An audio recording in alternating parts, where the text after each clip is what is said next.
Life's journeys take unexpected turns, and sometimes those turns lead to the uncharted territory of end-of-life care.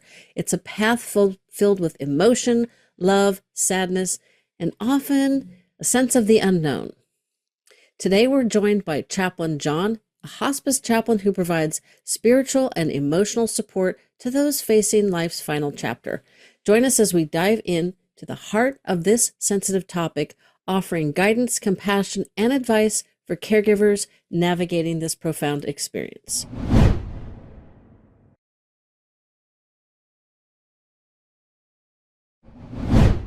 Welcome back, Fading Memories listeners. You know, I always appreciate the time that you take to listen to me and my guests. This week, we are talking about Caregiver Conversations, Planning for the Unknown with Chaplain John Wenderline. I think I still got that correct. And we're going to kind of talk about planning for the end and how to make end of life a little bit easier to navigate. So thanks for joining me, John. Thank you. Thank you for having me. We had a long conversation here a month or two ago. I can't remember when, and life got busy, and I'm just glad we're finally able to get together. Me too. It's like it always works out. And if it doesn't, it wasn't meant to be. I've learned that over the last almost 8 years. I can't believe I've been podcasting that long. Absolutely. Whew. Time flies when you're having fun, right? So why don't you tell the listeners about yourself, and then we'll go into our conversation. Sure. I live in sunny Florida, which has just gone through a hurricane. I'm a hospice chaplain by occupation. Still work at it. I've written a couple books on that subject. I look forward to having the opportunity just to maybe dispel some rumors, some myths, some misunderstandings about this thing called end of life. I think, I know that for sure, that everybody has a story. Everybody has a life story. Everybody has an end of life story. And I'm just blessed to be able to come in on what I call their last season of life. We would call that in the Christian world, and just, be a part of it. So that's what I do. And I enjoy every moment of it. Well, that's good because we need people like you. So before we hit record on everything, we were talking about families whose loved ones are on hospice, yet somehow they're still in denial that the end is coming, which we should remember every day when we get up and we open our eyes and take that first breath in the morning that, hey, we got another day, because no other days are guaranteed. Let's see, this is coming out after my birthday. So I recently had a birthday per the recording, or per the publication of this recording. And you never know. I plan on living to be 103 like my paternal grandmother, but neither of my parents made it to 78. So there's a pretty big window that I may or may not land in. So how do we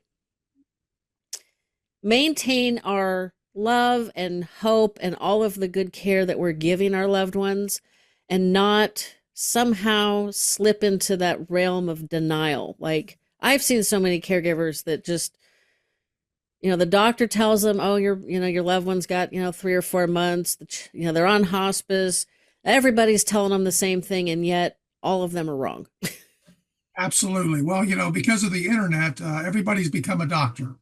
Everybody goes, that joke years ago I remember on a advertisement on TV, where the girl, after someone asked her, how'd you meet him? And he said, he's a model. I met him on the internet, and he's a really not the best looking guy, but the idea was that you really shouldn't believe most of the things you read. And you're right. People, I months ago, I told the group I meet with once a week of doctors and nurses and social workers, I said, I am so blessed to be working with optimists. There's no pessimist. There's no pessimist in the room. An optimist is someone who sees hope and promise in something that comes, something that was, or something that is. A pessimist, well, we know what those people are. Those people are just, woe is me, the sky is falling, the old Chicken Little story, and I think it's the unknown. The joke for me has always been, if I knew the day and the moment that the Lord was going to come get me, I wouldn't be there. I'd be on vacation. You know, so and what's the most amazing thing about this whole subject of caregiving is that with every person I meet, without exception, over the years I've been doing this, nobody deals with end of life the same way, in the same mannerism, in the same processes. Some will be devastated. Some will not shed a tear and they'll feel guilty because they didn't shed a tear, but they have started to say goodbye months, years earlier, depending on how long your sickness is. And I know you said your mother was sick for a while, but it wasn't a long-term thing, which was a blessing. So, it's just different. I wish I had the answer for all that. Mom had Alzheimer's for at least 20 years, and there was definitely a decline that it's easier to see in hindsight. I mean, I could see it, but because she was 77, I kind of assumed, and she had just turned 77 in January. She passed away March 31st, so it wasn't even 3 months. I kind of assumed she had 2 or 3 more years, and my husband wasn't convinced that she did because he didn't see her very often. Right. And I don't know, had she not fallen and broken her leg, how much longer she would have lived. I do think it would have definitely been longer than 3 months. Oh, you find that that's the biggest enemy of senior citizens is Yep. fall, is to break a leg. I months and years ago often would say, I wish they would make a bubble wrap suit that you could put on your elder. Now, I had a nurse tell me, she said, what about those little little carts that you put your baby in that they just can't fall left or right? Oh Just put yeah. the carrots in it. So the point is that whenever someone like your mama falls, there's a major decline. And they break something. It's just a horrible process, and it's just par for the course. But yeah, often we think we have more time than we really have. So I tell people the time is now, the time is present. Um, I tell my caregivers when faced with the idea that the parent or the loved one is now asleep and not waking much, I tell them still have conversation with them. They can still hear, talk about vacations, talk about loves, talk about just anything, because that really will bring them some peace. Because you know, our passing away is a process, and it's Hmm. different for everybody. It's different for everybody. It just is. Yeah, there's a caregiver I follow on Instagram. Her mom is mostly nonverbal, very end of stage Alzheimer's, very end stage Alzheimer's, but occasionally responds in a correct manner, for lack of better term. Logical manner might be better, and eats now all the food is it's cooked very soft, so think Yeah. like mashed potato kind of consistency. Eats like no tomorrow. Like that woman don't miss a meal or a snack or a hydrating drink, which is all important. I don't think she'd still be here if her daughter wasn't doing all the things that she's doing. So, it's a good thing. But my mom, I this people might think this is weird because my mom died during COVID, not just because COVID. I did not suspect that they would say she died from COVID or some other baloney on her Sure. death certificate, but I wanted to make sure that her death certificate was an accurate historical document. So I wanted it to say that she died from Alzheimer's because that's what she died from. And I Wow. had to look up the two medical terms, but she died. The death certificate essentially says she died from lacking of eating and drinking due to advanced Alzheimer's. Okay, Yes. proper Very. document, all is good. But I think this one woman, I think she's going to have a last meal and then decide, you know what, that was tasty, that was good, boink, and she's going to be gone. You don't know. It could happen that way. I've had them. I've quick story. I had a gentleman who they had told me he was near passing. Now the nurses will give you a percentage of life. They're at 20% or 30%. When they're at 20 or even 10%, man, it can happen any time. And so I went by to visit him. I had been visiting him in the past, ex-Marine, able to have conversation when I first met him. He slowly progressed to where he wouldn't have conversation. He had Alzheimer's. And then and then they said he was going to pass. So I went by, I held his hand while he was unconscious and said, it's time to say goodbye. It's time to, to pray. And I happened to be in the same nursing home the next day to see another patient. And there he was at the dinner table or the lunch table eating. And I called him by name. I said, "What are you doing?" He says, and he looked at me and he spoke. And he had a vivid moment. And he said, "Chaplain, I'm eating. I'm hungry." The next morning, he passed away. The That's next wild. So you never, now, some doctors will tell you that your loved ones will have that burst of energy, that last little hurrah before the body just says enough. So I don't know. Caregiving is something that I think if I could write an accurate book on, I would be well loved. The only thing I know is there's so many factors that play into caregiving, and the basic factor is that everybody grieves differently and different Hmm. processes. You can tell people there's 5 steps or 6 steps or whatever, however many we determine we want to make up. But your mother had Alzheimer's for 20 years. So you actually, once she was diagnosed, started to go through this process of saying goodbye. And Hmm. as she progressed, you progressed. Now, some people don't have 20 years. Some people only have days, weeks, months. So they have to go through it differently. The only common thread I find with caregivers that take an active role in the care of their family members is that the guilt they feel, the unsubstantiated, unrealistic guilt. And I think we talked earlier, and I call them the woulda, coulda, shouldas in our lives. Um, they felt like they could have done a better job. Maybe they could have found a way to feed them. But when the body says they're not hungry no more, they're just not hungry. My father passed away, and I remember that conversation with my mother when she was upset because dad wouldn't eat. And I said, "Well, Mama, did Daddy say he was hungry?" She said, "Well, no, but he's always hungry. My dad was always a big man, but he wasn't at the end of his life. He was not even half his weight. He was a lot more than half gone." So Mm. I walked in the room. I said, "Dad, are you hungry?" He says, "Son, I'm not hungry, but I can't convince your mama."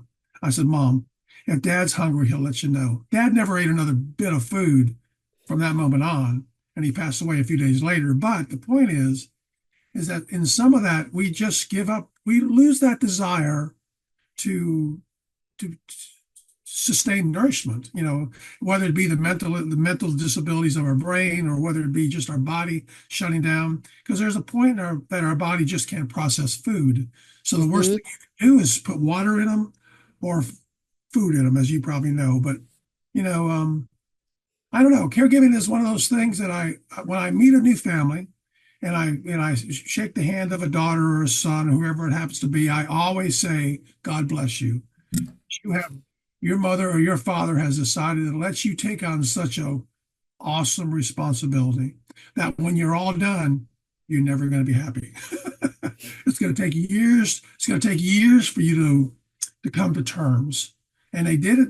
They did it because they loved you. They did it because they knew that you would take care of them as best you could. So, and then I just go through the journey with them. I have multiple patients, 70, 80, 90 patients that I visit. And Whew. it's just a process, and I wouldn't imagine doing anything else. I wouldn't imagine. Well, so we touched a little bit on. I've had hospice people explain. Your body goes through labor to be born, and it also labors to pass. And I have experienced with family members and other caregivers just the almost freak out over the lack of eating. Do doctors and nurses not let them know that that's normal? Our nurses should be given sainthood because they are between the doctor and the patient, or the caregivers and the patient, and they are the mouthpiece to all the medical things that are going on, as you know, because you experienced some of that. And I can give you just horrid stories of family members who choose to do the wrong thing. They call it the one thing they'll use the word or the term aspirate. They will Mm-hmm. aspirate. Now, aspiration sounds really, I don't know, sounds okay until you realize because you've given your loved one too much water or too much fluid, you've drowned them. They've choked to death. Aspiration is is more common than we think, especially when the caregivers are involved. Um, they're trying to do the right thing, Hmm. they're trying to shove that last little bit of something in them so they will live another day. Because I do, when I first meet patients, ask them when I see a plate on their tray, I'll say, "Are you eating?" And they'll say, "Oh, chaplain, I'm not really hungry." Or I say, "Well, listen, I'm gonna tell you like I tell everybody, you have to eat. If you want to stay around a while, and I want you to stay around for years, you're gonna have to eat." I said, because I'm selfish and I want to have conversation with you. And I tell them that all the time because I want to hear their lives. I want to hear their stories. I want to hear their desires, what their life is like. Um, and it's for me, I don't know, I enjoy what I do just as much as most. Sometimes I tell people that when they hire a new person who works in our industry and works with a company I work for, they'll have them ride with me. And the first thing I jokingly tell them, I said, "Okay, now when you go back, you tell whoever's in charge how hard I've worked, how diligent I am, and how just I struggle every moment," which is, of course, what I show them all day long is how much joy I have in what I do. So I don't know. I think again, caregiving is a struggle, and we try our best in this industry to get those first impressions of the family dynamics. The patient, the child, the children, and then try to take all that into account.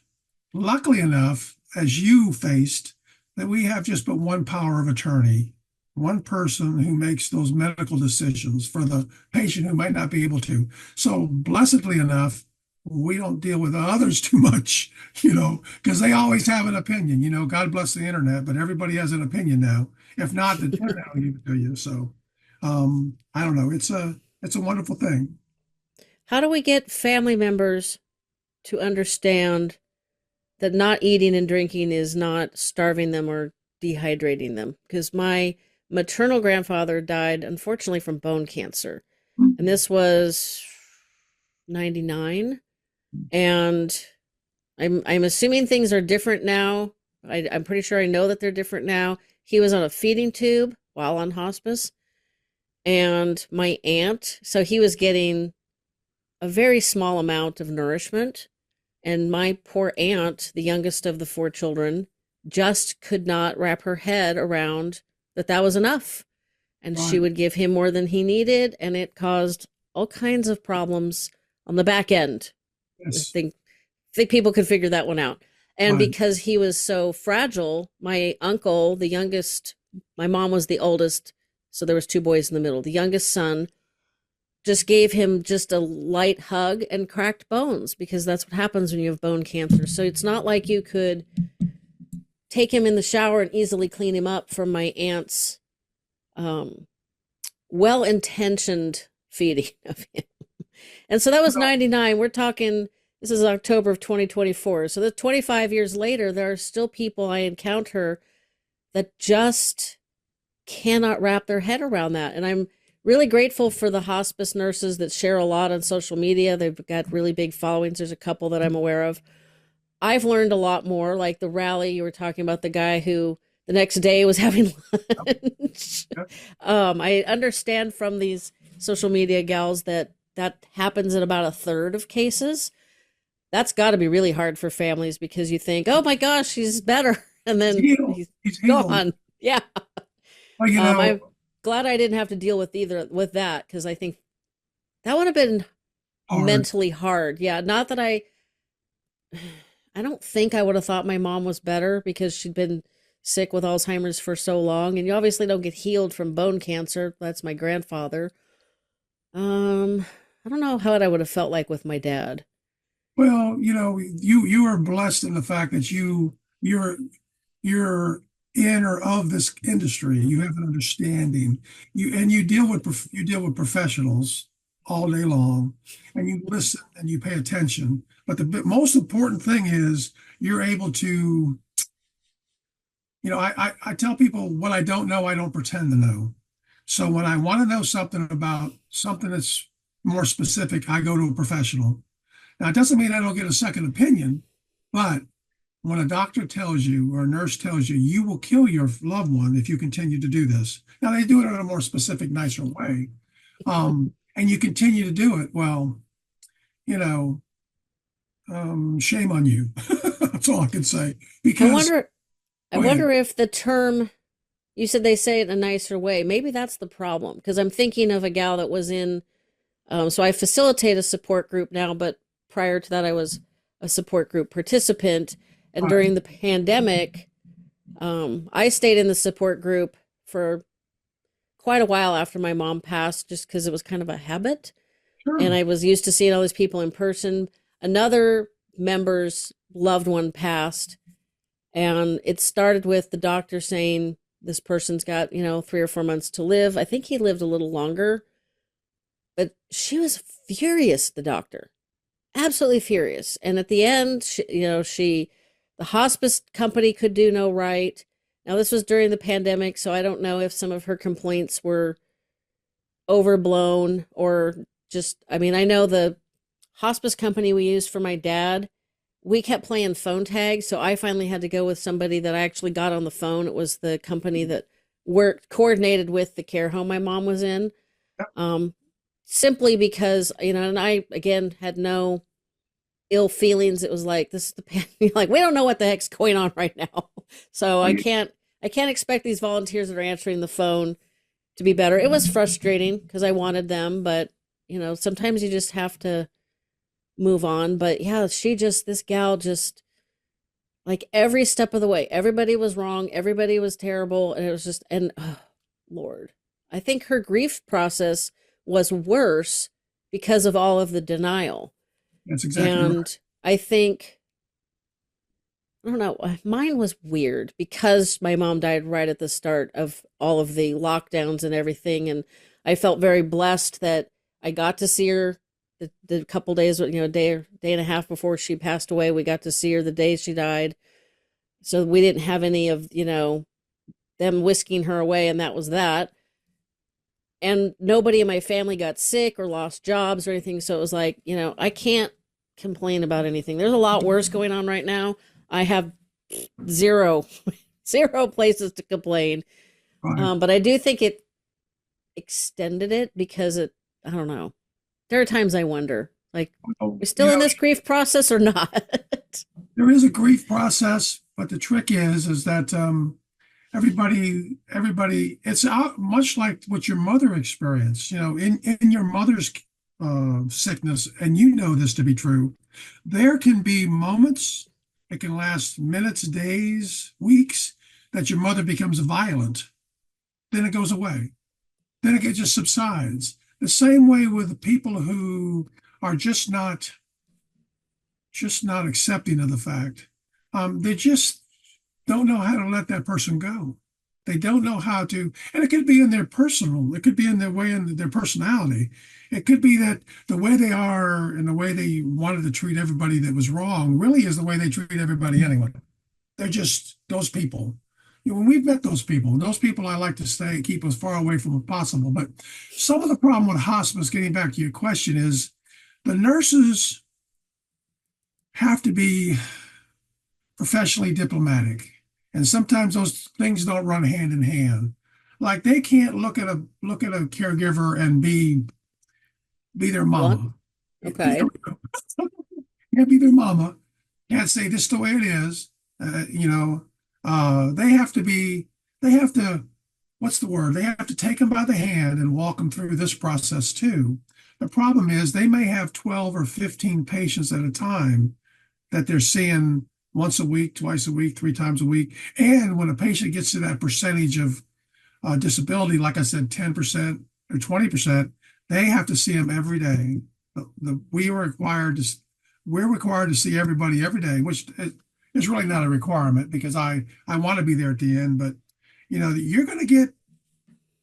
It's funny how most nurses can look at the initial conversation they have with the caregivers and the family dynamics and the patient, and they'll run all that together in their minds, and they'll conclude either it's going to be an easier exit or a harder exit. We've had I remember one time when I first got into this industry years ago, I didn't always, I wasn't always in this industry. I worked in another industry for a long time until the Lord blessed me with this. But I remember sitting in a meeting with all these professionals, and somebody brought up the fact that these things had happened. These things, the caregiver and the patient who was not always there had said these things had been done that were inappropriate. Now I'm new to the industry. I'm kind of on the outside looking in, common sense looking in. And when they got all done with this, I raised my hand and I said, hey, everybody, listen, not a doctor, not a nurse. I'm just that guy. But how much credibility you give these patients when they're, not of sound mind? And they said, well, I said, no, I met that person that you're talking about. And if they told me it was raining outside, I would look outside to see that it probably wasn't raining. So nurses have to be careful. They're licensed. Hmm. They can be brought up on charges just like a doctor or just like a lawyer. Their license can be taken from them. They renew it every year, every 3 years, every five, however that works per state. So, and they've worked hard to get that. And nursing degrees are not easy. And so a nurse is probably, I don't want to say they're the number one casualty of what I do for a living, but they're an important number because many, statistically speaking, a nurse will come out of a hospital setting where they might be ER nurses or something that's really just fast paced, save life. And then they say, I need a break. And they say, let's do hospice because they're convinced hospice is just slower paced. It's palliative care, not aggressive care. They're so wrong because what happens is they see another side of this caregivers where if you walk into a hospital and you're the caregiver, let's say, or you're the family member, you fall in line with what that hospital tells you. I mean, other than they won't, if they break the law, of course, but if they're giving you medical advice, you take it, or they don't accept anything less. And the hospice business is a little different. Um, it's not because we have to have the business or we're afraid to lose the business, because there's plenty of business. It's It's true. because, yeah, it's because these nurses, these CNA, these nurses, these social workers, and even men like myself or women like myself have such a care that the quality of life continue until their very last moment as long as possible, that they just want to get along and get on. And sometimes caregivers make it very hard. So I think when we speak, I think denial is the number one issue um, with caregivers, and it shows its ugly head in different ways. I mean, we talked about them. One way is overfeeding them. Another way is denying them medications. Another issue in this industry is that I don't want mom to have morphine. I've had them say, I don't want mom or dad to have Oxycontin because I don't want them to become addicted. I mean, I've had people say just wacky jacky jobs stuff, I call it. Just wacky stuff. And it's because they're letting the world lead them through this road because they have there's no there's no manual. There's no No. When we're in fourth grade, we learn math, we learn how to do arithmetic, or we do multiplication division in fourth grade. But you have to have a book and somebody on a chalkboard to show you. Well, guess what? The end of life, as you know, with your mama, there's no book. Now there's been great books written, you know, on theses, on thoughts, on probabilities, but you know what? You can lay that book right beside while you're sitting there talking to a caregiver, and I guarantee you, they may fall within some of those parameters, but they won't fall into all of them. So you have to, it's a really, I don't know. It's a fine line our nurses walk. I have a lot of respect for our nurses. It's the most amazing thing about our nurses when it comes to caregivers. When you said someone called and said you might want to come by and see mom, or you might want to, they'll make that call. And I've had caregivers mad because when they came, the loved one didn't pass away. They had to leave. They had to leave and fly back to their homes, many miles away. And I remember looking at them as diplomatically as I could, and I said, "Well, listen, I'm going to stay with your mama, and they've got a full time caregiver that's coming from our company. When a person gets down to that percentage, they get round the clock here. We have somebody where they do not pass away alone. They just do not. We do whatever it takes to make sure they have somebody. So I've seen the ugly side of all things, and I've had several dozen maybe in the last 10 years or so, 8 years or so, who get angry because that nurse called me and we came all this way and we got to go back home. I've had them look at their watches and say, Yeah. and I call it having a come to Jesus meeting with them. That's when I want to be very bold with them. And sometimes, I have to bite my tongue even in who I am. But yeah, the person that you went through your class with, your grieving class with, whatever it was. That's the ugly side of what really should be such a wonderful thing. Because with birth comes a wonderment of life, Mm-hmm. but at the end of life should come the wonderment of an end life, a life well lived. I've never had a patient who's 95 years old or 90 years old say to me, Chaplain, this life has been so long. It's just so long. It's 95 years, it's forever. They've always said, what has happened to my life? 50 years has passed and I don't even know where it went. They just, as we reflect, well, look where we're at. We start to reflect. And I tell them, I said, that's just the way life is. The scripture says that it's like a morning mist on a lake. There one minute, gone the next. It's just one of those things that and we are designed to breathe. We are designed to live. We are designed to draw that last breath. And we don't know that time, whether we're spiritual, we believe God has appointed a time, or we're not spiritual, we just think we run out of energy, however that works. I deal with all facets. I have a particular sway on it, of course I do. But I never impose that will on anybody. I don't proselytize. That's not my job. My job, sweet lady said one time to me, Chaplain, why do you keep asking me why if I'm not feeling good? Every time I'd visit my patients, first thing out of my mouth, how you feeling? You feel okay? Because if they didn't, I call that nurse and say, Kathy, Bill, Susan, do me a favor. As soon as you can you run by and see Miss Agnes or Miss Susan because she's sick? And they'll stop what they're doing, they'll organize, and they'll make that trip. Because if we don't do that, we're really not doing what we're supposed to be doing. Palliative care is to keep them at a place where they have the most or the least amount of pain.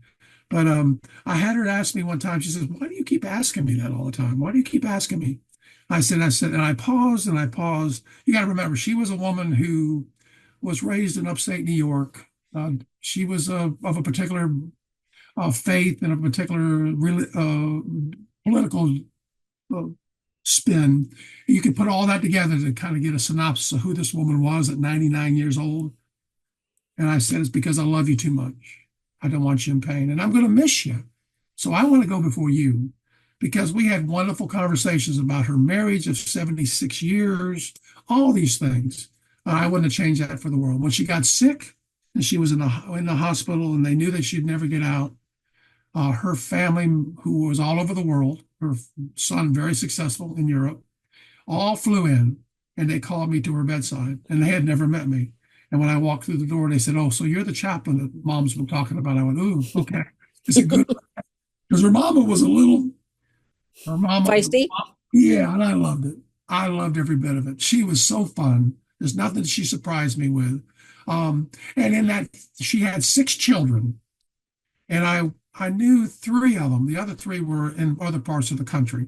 But 3 of them were pretty close to where they could visit her. So I got to have conversation. But all 6 of those children between the ages of, let's say, 40 and 70, all were dealing with goodbye differently, all dealing differently as caregivers, all different. I can look at every one of them and I say, you're no longer in the grieving stage. you're in the, you're in that stage, or you're in the beginning stage.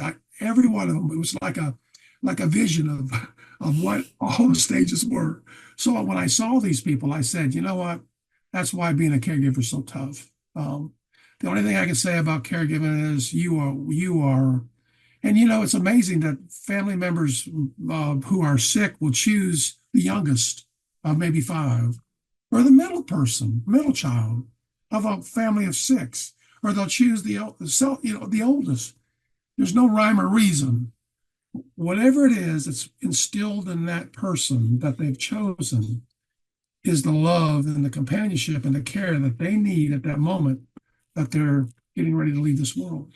And they entrust everything that they are within that person. So never a lot of rhyme or reason to that. But usually when I meet that person who's in charge of the care, like you were with your mama, um, I see in them what the patient sees in them, that care, that the concern. But I don't know. Caregiver's a tough thing. It's just a tough thing. So one of the things we were talking about before, excuse me, we hit record, was you had a family whose loved one had passed, and you asked them which funeral home they needed to transport their loved one to, and they hadn't decided, which gives me a headache thinking about it. How do we encourage the caregivers that are listening that it is not a bad thing to plan ahead? Because we're all gonna go at some point.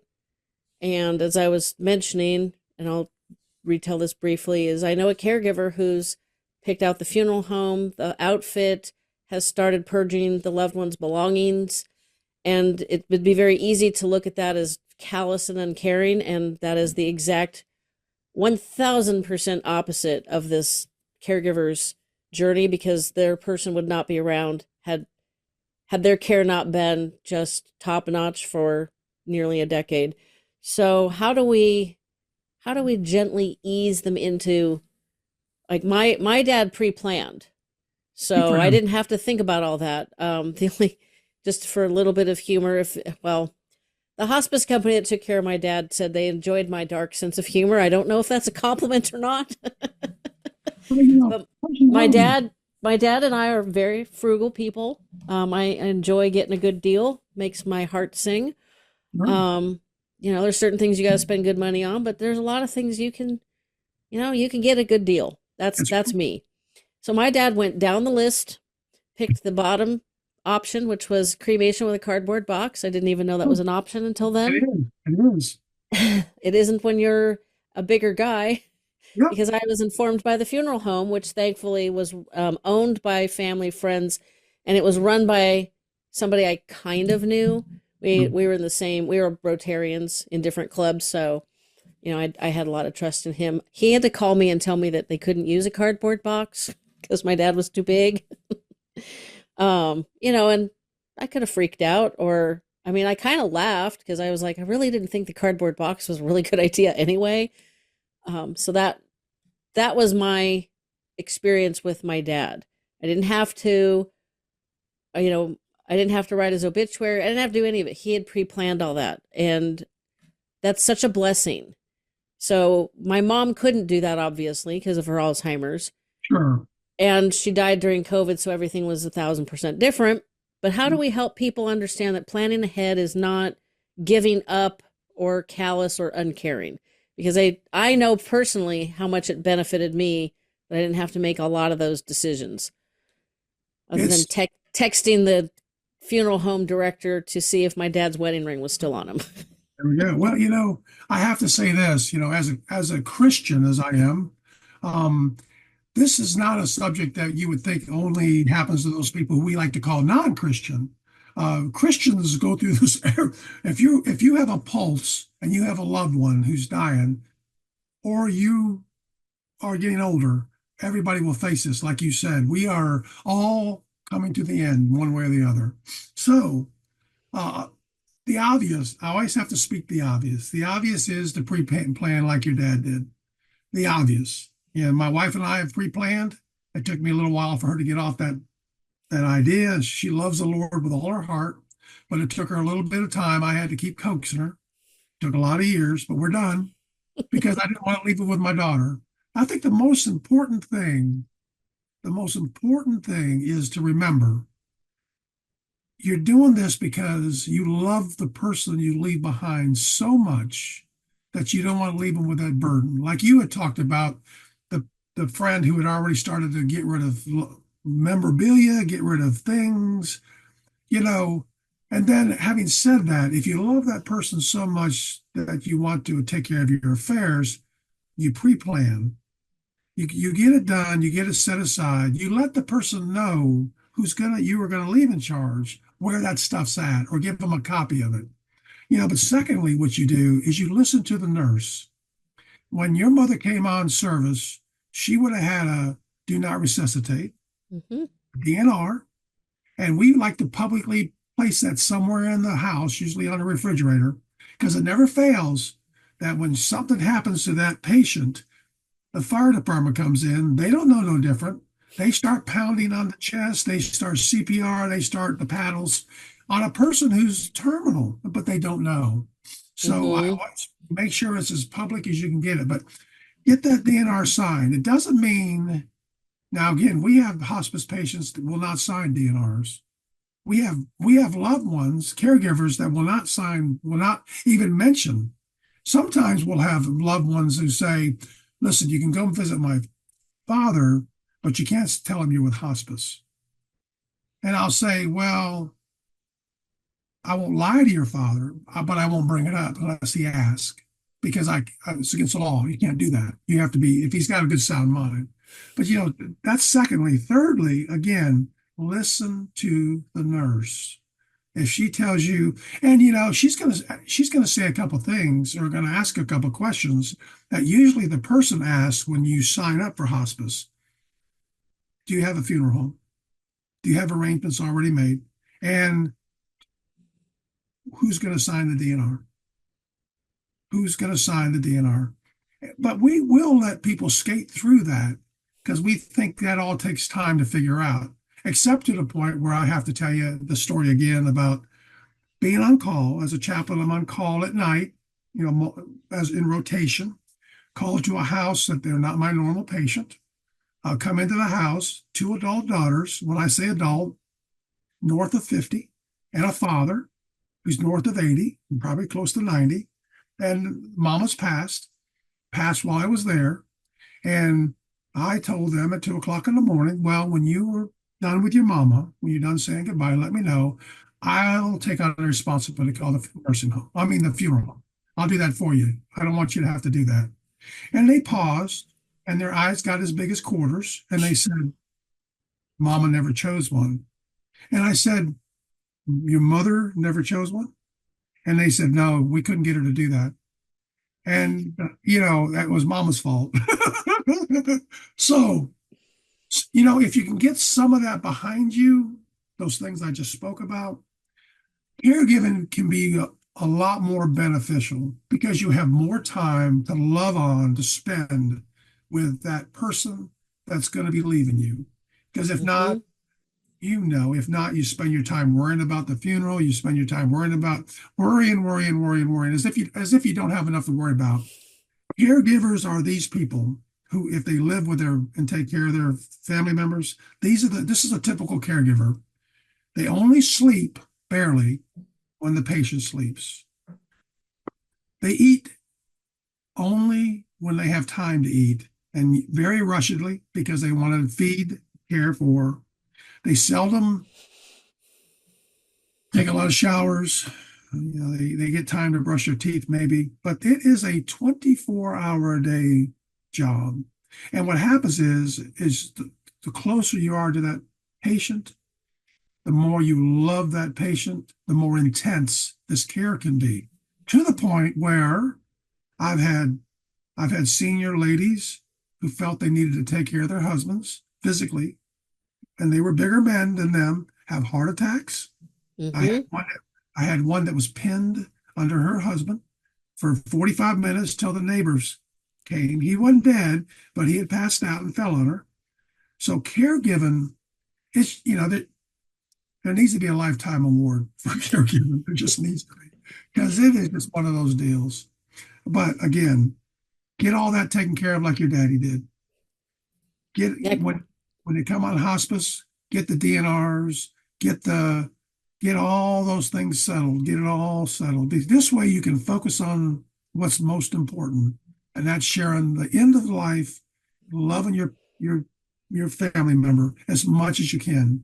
And then when they draw their last breath, then you worry about nothing more than a phone call, and it puts it in the process, or it's the wheels start to turn. But good luck getting that done. Yeah. Well, I could tell you after my dad died on a Thursday night, like at 10 p.m. And basically my mom had a scheduled hair appointment the next morning. We had the caregiver, my sister, myself, and my mom. We ran around, did a whole bunch of stuff. I think that was sort of that post dying, I don't know what you might call it, but it's like you got to take care of things. So Right, after that, so that following weekend, I tell people a lot. I felt like I had 48 hours to grieve my dad because then I had to deal with my mom. And sure. one of the things that was really hard, my husband came into the bedroom and I'm literally standing in the closet staring at my clothes. And he's like, "What's the matter?" And I'm like, "I don't know what to wear. I don't want to wear anything that's my favorite because I don't want it. I don't want to remember my favorite outfit with, him dying." And I said, "I just can't make the decisions." That's right. And he looked at me and he goes, "Are you ready for lunch?" And I said, "Yes." And he said, "What do you want to eat?" And I said, "I don't know. I That's just right. can't make decisions." And so if I had to take that weekend, or I don't even know if funeral homes are open on the weekend other than for services, They are. and make all these decisions, Lord, that would have been hell. It would have, and So, you would have, you did, you responded to that situation in a normal way. You no longer wanted to make a decision. You had downloaded enough. You had made enough decisions. You just wanted it to pause, mhm. even though you knew I got to put something on. What am I going to wear? But that's exactly part of that getting over and getting on with life. Is you come to a point where I had a sweet lady who took care of her mother, and I believe it like you told me about the lady that you believe extended that person's life for 10 years. Every time I visited this sweet lady, she looked like new money. She was cleaned up. Her daughter took care of her like because there was great love. And Mhm. when her mother was sick, near death, they called me and said, Chaplain, can you swing by? I changed my route and went by to be there when she passed, by the way, only only by the grace of God. And I remember she'd taken care of her mother for 5 years, 5 years of her life. She was a CPR, a CPA, had took a leave of absence and took care of her mama. And she had four other brothers and sisters who didn't know how to deal with it. Imagine that. So we are hours into her mother passing, and as we're leaving her mother's room after they've come to get her mother, the funeral home, she looked at me, and then the first question out of her mouth was, "What am I going to do now? Yep. I knew that question was coming. Now what? What am I going to do now?" I said, "Sweet lady, first of all, let me tell you what you're going to do. What's going to happen? Once you wind down, now she had a husband that loved her, like your husband loves you. He uh he said, honey, it's gonna be okay. I said, but the first thing you're gonna do is you're gonna sleep for 2 days. Your body's just exhausted. I said, and then several days, weeks later, I went by her house and it wasn't a normal thing to do. I wasn't getting paid to do it, but I did it anyway because I answer to a higher power. I just do. So I knocked on her door and greeted me with a big smile and she said, Chaplain, how are you doing? I said, I'm doing wonderful. I said, lady, I'm just checking on you. Did you get your sleep? She said, I did. You were right. She said, and guess what? I said, I don't know. You tell me. We're going to go on a cruise. My husband had bought a cruise and the cruise was set up where he'd already paid for it. And within a year's time, they would take it because he knew my mama wouldn't be around. So we're going on a cruise for 2 weeks. 2 weeks. I said, get gone, enjoy yourself. So, I haven't talked to her since she came back from their 2 week vacation. But what I know is as a caregiver, she showed me the more positive side. And you talked about the more negative side with this person that was in your group of what a caregiver can experience after someone dying. But it's because mama had it all figured out. Her mother had been a school teacher, and she had every line, every I dotted, everything done. She had already given away her jewelry. She had just given she downloaded to the nth degree, as her mother, when she could speak to me, says, Chaplain, I love my daughter too much to leave her with things. The only thing I want to leave her with is memories. If you're a caregiver, if you can just work towards having nothing but memories to worry about, the moment your patient, your loved one passes, then you've done a good job. And they've done a good job. So, and I know it sounds good, but you know how that happens sometimes. Practice is not always the way it is. It tends to be. No, but I think that's a great place to end so people can marinate on that thought. Good. Because I always tell people you cannot box up your life and put it on a shelf and wait for your person for the caregiving journey to end. Because with me, it was 20 years. Like my mom started showing signs when I was in my early 30s, and she passed when I think it was 54. I'd have to do the math. Yeah, I'm not good at math. Just because you're caregiving doesn't mean you don't have your own dreams and desires. Yes, it's going to take longer. You're not going to have time to get that MBA or PhD or learn how to throw pottery or whatever it is that makes your heart pitter patter. But you want to be left with memories and not just a house full of junk and stuff and just decisions that your brain cannot make because you're grieving. You want to uh, job number one is you want to come to the end of this loved one's life with nothing but love. Because love is a secret. It's a secret to all things. Real love, true love. And it's defined in caregiving. Love is a passion of caregivers, I'll tell you. But Well, I thank you for this really lovely conversation. Chaplain John's books will be linked in the show notes. I know he's working on the third one. I am. You'll let I'll start you'll it. let you'll let Go me ahead. know if it comes out before the end of 2024. It won't because Okay. my editor in chief, which is my wife, says I will start working on it the first. But it's going to be a book based on my COVID experiences. I was a hospice chaplain at a large hospital when COVID ran rampant. And of course, at the same time, I worked in the nursing industry, nursing care industry as a hospice chaplain. So you can imagine, I have Yeah, you lots got of, some stories. that's, She's gonna have a lot of editing to do, I think. she does that because you said you weren't good with math. I'm not real good with English. And that's what makes the world go round. Well, I want to thank you for letting me come on. I want to thank you for just having just a wonderful, easygoing conversation about life. Because I used to say 20 years from now, 40 years from now, things we do today may not matter. But I think what we do today, what you do today, I think it matters. If we can touch one person, if we can change one mind, one thought, one avenue of life about the way a person is a caregiver, then we've done our job. We've done it. Absolutely.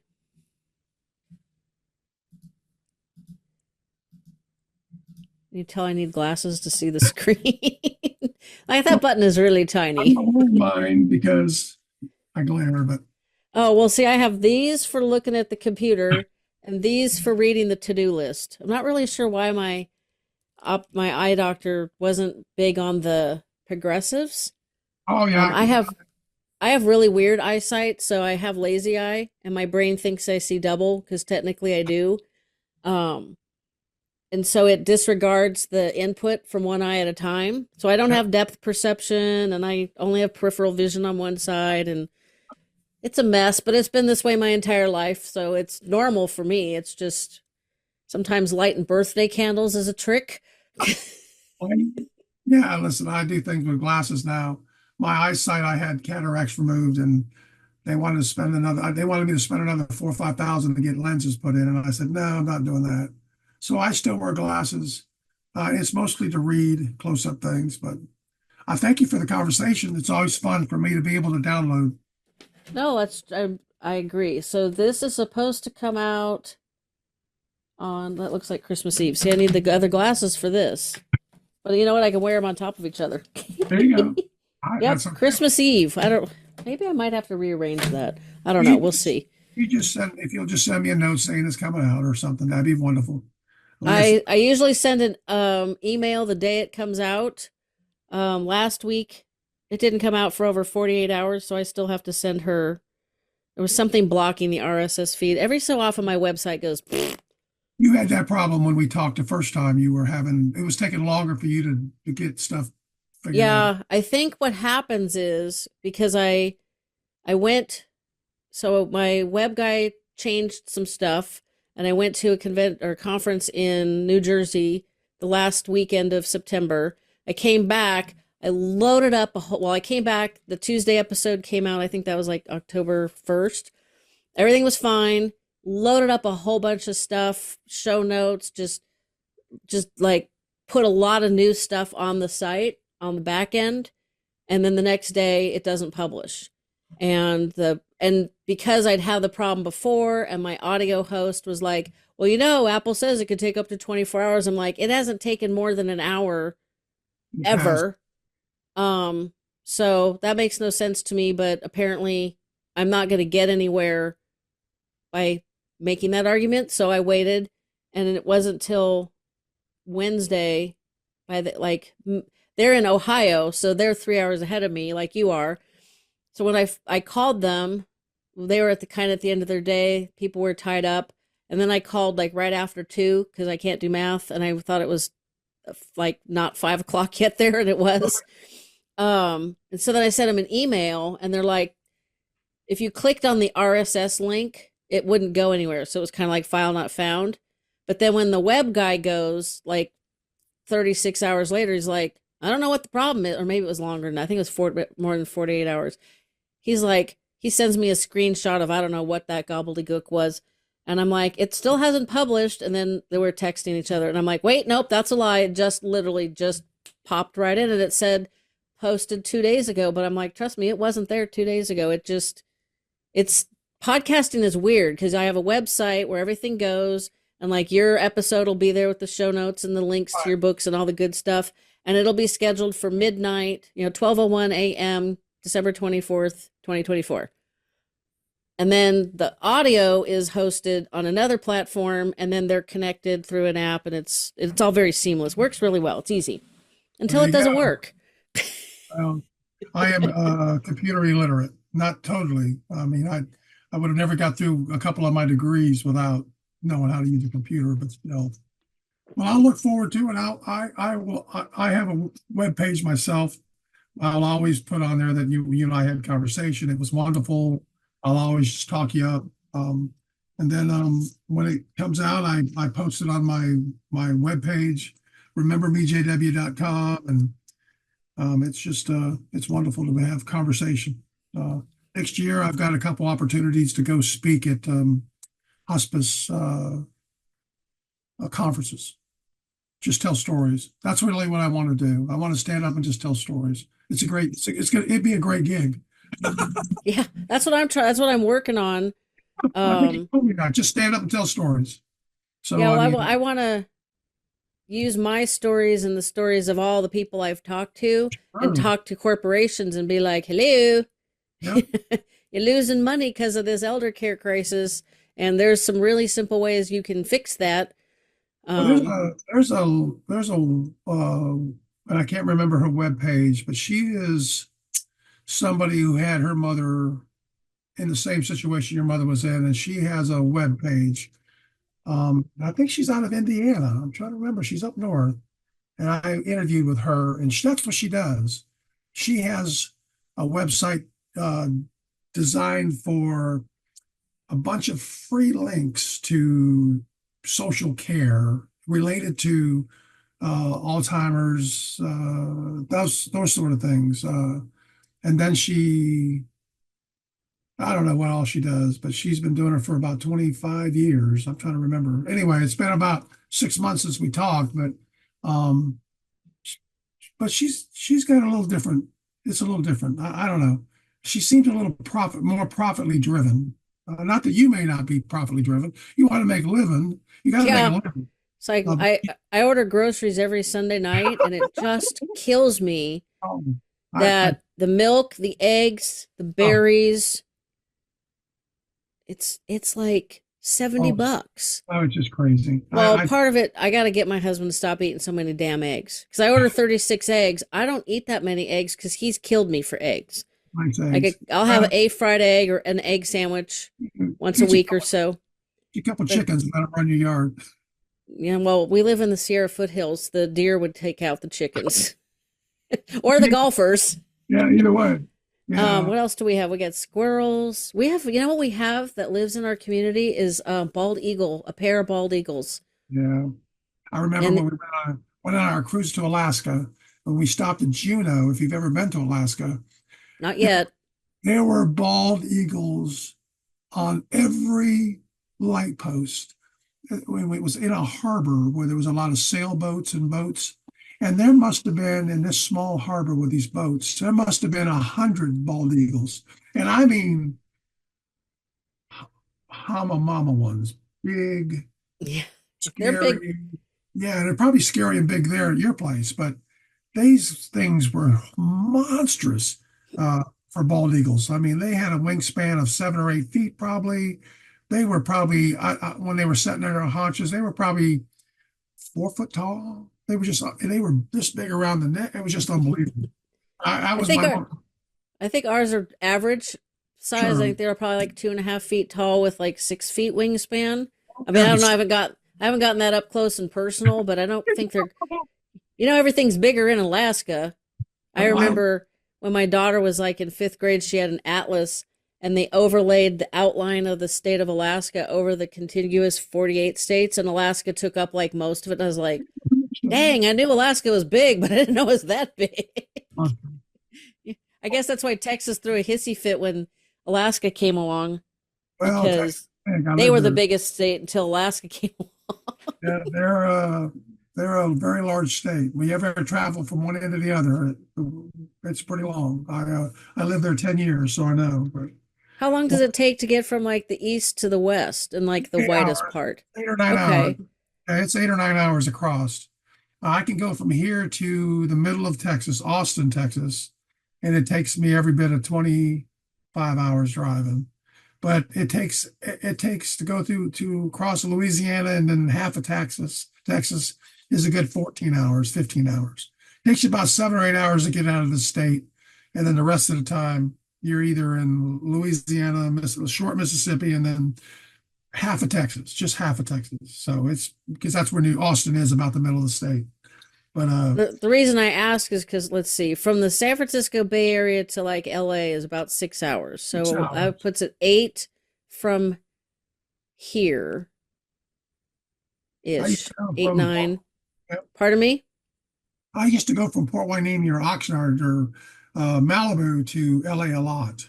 And we drove to Frisco once or twice. And then we'd go up to San Diego. I was in high school out there, so we traveled and wrestled and played football. But I also traveled independently a few times, but the scenery was much prettier. I'm California just I'm coastline just is beautiful. I'm just trying to figure out how long it would take to get from the Oregon border to LA Oh my or gosh. Santa Cruz, not Santa Cruz, San Diego. That's probably 12 hours, I would think. Yeah, Vegas Yeah. is not far, No. not I can horribly get to far. Reno in about an hour and a half because Yeah, it's like I said, I live about an hour and 20 minutes south of Lake Tahoe and about an hour north of Sacramento.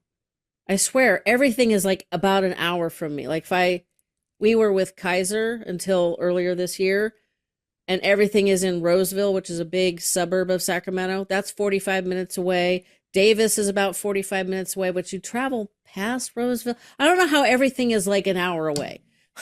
It's so weird. well, So I tell you, you have a I was just blessed curious life, the size because, California, we're the third largest state, most populous. So I right? was just kind of curious how we compared size, like traveling wise? Well, it's I'm in Florida because my family's in Florida, and as long as they still live here, I will. So, Most of um, my family is still in the San Francisco Bay Area. My dad's side of the family, the middle brother passed away in February. His daughters live in Idaho. They're Mormon. They live in Idaho and Salt Lake City. like I say, yeah. My aunt is going to likely move to Salt Lake City next year. Um, I'm she's not moving to Idaho where the granddaughters are because it's too cold, which that kind of surprises me. I mean, I get the too cold because yuck. It's like the way it is today is about as cold as I like it. Any colder Right, and I'm grumpy. So I can totally get why she doesn't want to do it, but her granddaughters are there. right. So, We moved um, and then four my the only remaining uncle on my dad's side is also he's in Idaho and Palm Springs. back and So, forth. yeah, so I don't Now we know. moved 4 times in our lives to get closer to our grandkids. Every time my daughter and son-in-law would move, they didn't move far, but they moved. We would a year or two when they moved away, we realized they were a half hour, 45 minutes away. We'd say, my wife would say, "Can we move?" I said, "Okay." So now they're in their mid and late 20s. They don't have much to do with us. But when they were younger, we followed them everywhere because they're only little ones. So That is true. I'm the oldest grandchild on both sides. My sister is number two on both sides. And then it's my cousins on my dad's side of the family. My maternal grandparents retired in 1985 and moved into their 35-foot fifth wheel and traveled all over the country. And it yeah, used to chap my hide that those people would come home and spend time with the younger grandkids and not us. And I was in college. Well, I graduated from high school in 84. So, it was like, excuse me, but we need our grandparents too. yeah. My father came from 15 children, Oh, my Lord. 9 brothers, and the rest sisters. By the time I was by the time I was in the picture, there was already grandchildren and great grandchildren. Oh, my Lord. That's a lot. My That's dad's crazy. my dad's youngest brother passed away last year, and Jerry was 6 years older than me, is all he was. Oh, That's my wow. dad's Excuse me. youngest brother. So, I have more relatives all over the place. I know what to do with. Yeah, really. Well, I'll leave you with this one funny thought. So Okay. neither my dad nor his second brother or the middle brother, however you want to word it, made it to 80, made it 78. So when I was at the service for my uncle, I asked the youngest brother, my last remaining uncle on my dad's side, I said, "How does it feel to be the last man standing?" He says, "Kind of weird." And we talked a little bit about that. And I said, "Well, look, I expect you to do better and at least live to 80. We got to stop this dying at 77." And he looks at me all dead seriousness. And I told you earlier that I was very frugal. He says, "Well, I got to get to 82 to break even on Social Security." And I looked at him and I said, "Let's do better and not just break even. Yeah, let's not, yeah, You can get some back." well, you be I was blessed. just like, Okay. "Well, what was that?" I said, you be blessed. You too. Um, you know, if you ever want to talk again, just shoot me an email. We'll talk about something. Okay, sounds terrific. God bless you. Have a great rest of the evening. I will. Alrighty, have a good one. Bye bye. Fading Memories is also available wherever you get your podcasts.